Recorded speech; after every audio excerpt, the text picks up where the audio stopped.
Mel Gibson deklaroi publikisht në një intervistë që shokët e tij u kuruan kancerin, jo me kurime ato tradicionalet që flitet gjithandej dhe që kurojnë di gjithë, por me një kur tjetër, me disa ilaçe antiparazitar. Ndiqeni këtë material me kujdes për të mirën tuaj, thjesht për informacion, çështje diturie. Kush është rastisht e t'i bëj like faqes si jemi sërish. Faleminderit.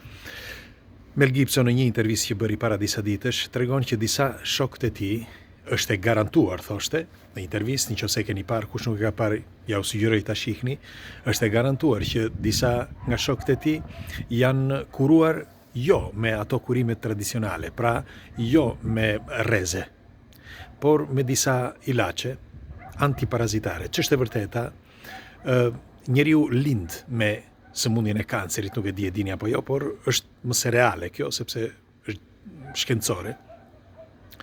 Mirë po, ti kur shkon dhe e godet me ato rrezet, së pari i bën dëm një pjesë tjetër të qelizave. Ky është një argument tepër kompleks. Unë thjesht po ju jap një informacion, pastaj ndes shkëndijin që pastaj së bashku diskutojmë, sepse nuk është e thjesht, sepse ka patur raste që dhe ka raste që disa shërohen. Mirë po, disa dhe nuk shërohen, por kryesorja është kjo, që njeriu duke marr ilaçe të tilla ose duke vrar qelizat ose qelluar qelizat me rreze, i krijon probleme trupit të vazhdueshme. Bile duke marr disa ilaçe, ti nuk e ndallon dot. Nuk e ndallon dot ilaçin që mos ta marrësh më. E dini pse? Sepse trupi njeriut ose qelizat e njeriut janë të predispozuara që të ambientohen me çdo gjë. Për shembull, nëse ti rri në diell, kërkon diell, nëse ti rri në hije, kërkon hije. E njëjta gjë dhe me ilaçe. Nëse ti merr një ilaç, do atë ilaç dhe kaq. Mirë po, ti bëhesh, si mund ta them, i varur nga ilaçi dhe ti nëse nuk e merr atë ilaçin, vdes. Dhe kjo, sipas gjasave, nuk e di më kuptoni apo jo, është gjoja për disa është bërë e qëllimshme që të blejnë ilaçe, sepse ilaçet janë baza.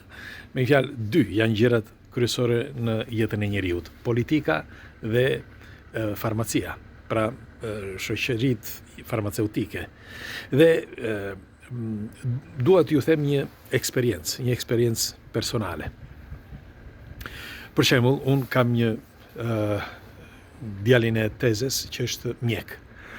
Dhe ai është në Shqipëri dhe më bën përshtypje shpeshherë që për çdo gjë ai kërkon që thot merr këtë ilaç. Nuk e mendon dy herë. Merr ilaç. Mirë po, ilaçet në përgjithësi dëmtojnë qelizën. Dëmtojnë qelizat sepse ti është e vërtet që ti kërkon një shtytse. Por ne po rikthehemi edhe një herë, për shembull këtu në Itali, nuk t'japin më ilaçe si më përpara. Por mjeku thot mundohet deri në momentin e fundit, deri në momentin që thot tani është ekstrem dhe duhet ta marrësh ilaçin. Por ai mundohet që ti të mos të marrësh ilaçe. Mjekët e mirë po flas. Unë po flas për disa të mirë. Bile kam një shok që ai thot evita, si thuhet, më mirë mos ti marrësh ilaçet. Dhe të gjithë po shkojmë drejt kurimeve alternative, që janë mjekësia popullore.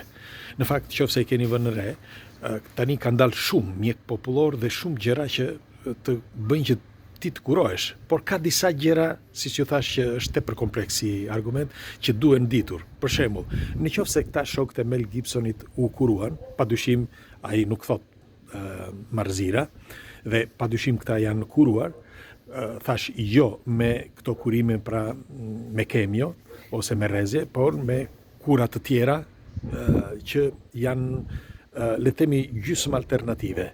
Sepse, për shembull, është një mjek që ka jetuar deri para disa kohësh, dhe italian, që ai ofron disa kurime alternative, për shembull me agjerim ose me disa barna e tjerë. Ndodhet në Firenze. Di Bella është edhe i vllai tani që jeton akoma dhe vazhdon akoma të kuroj, por vetëm në disa raste, jo gjithmonë, dhe sepse ashtu dolën disa probleme para disa viteve që deklaruan publikisht që jo, nuk është e vërtet, sepse thoshin që ai kuronte deri në 90% të sëmundjeve kancerogjene etj. Dhe e bllokuan, dhe kështu që ai pasi vdiq pas disa kohësh, vazhdoi i vllai i tij, sepse janë një familje mjekësh. Megjithatë, atë që doja t'ju thoshja për sa i përket këtij argumenti, siç ju thash që është tepër delikat, po ta shikoni në të gjitha kulturat, pra kulturat e botës, pothuaj pjesa dërmuese ku nuk ka zhvillim të mjekësisë të avancuar, po ta shikoni, ata me një fjalë aborigjenët apo njerëzit që jetojnë nëpër këto vende, si për shembull në Afrikë apo ku ta di unë, pse nuk ka shumë me sëmundje kancerogjene? Pse?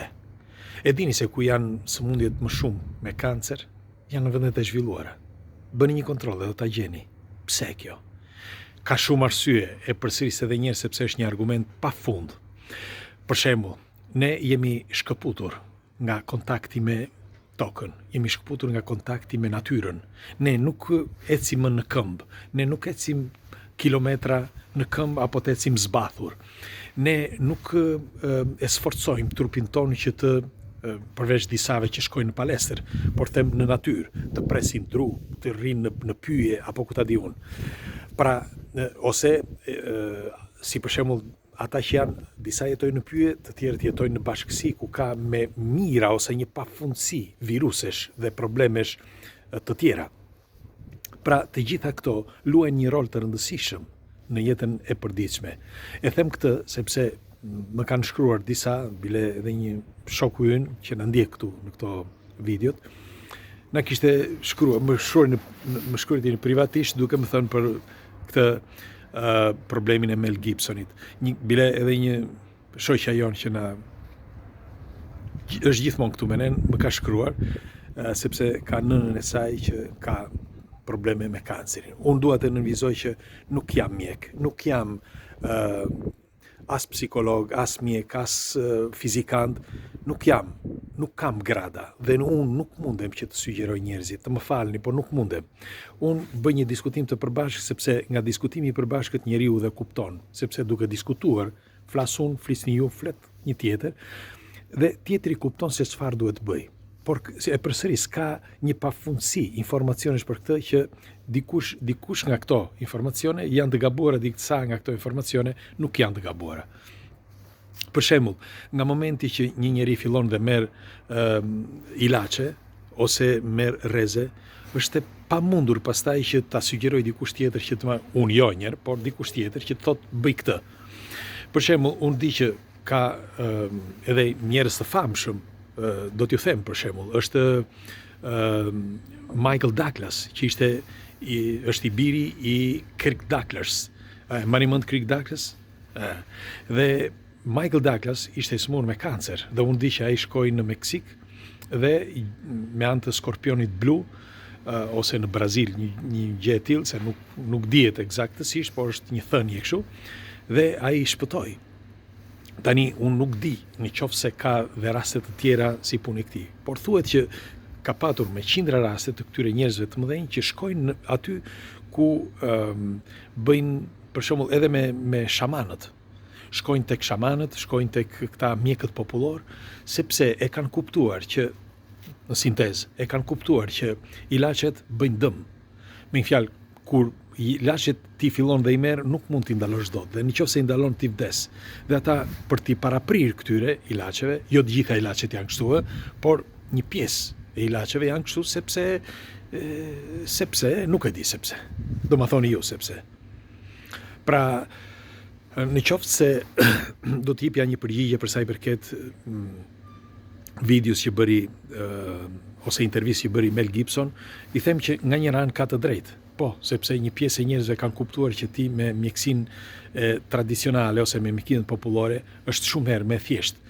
Por ana tjetër është që pse kanceri është më i zhvilluar dhe tumorët janë më të zhvilluara në botën e zhvilluar, pra aty ku kam më shumë zhvillim, dhe në vendet e pa zhvilluara është më pak. Pse? Dhe pse nuk ka kancer pothuaj fare në vendet ku njerëzit jetojnë në përpyje. Për çfarë arsye? Pra jetojnë në përmale vetëm në përpyje. Për çfarë arsye? Pra këtë përgjigje do ma jepni ju dhe unë ju uroj një ditë bukur dhe ju përqafoj gjithë.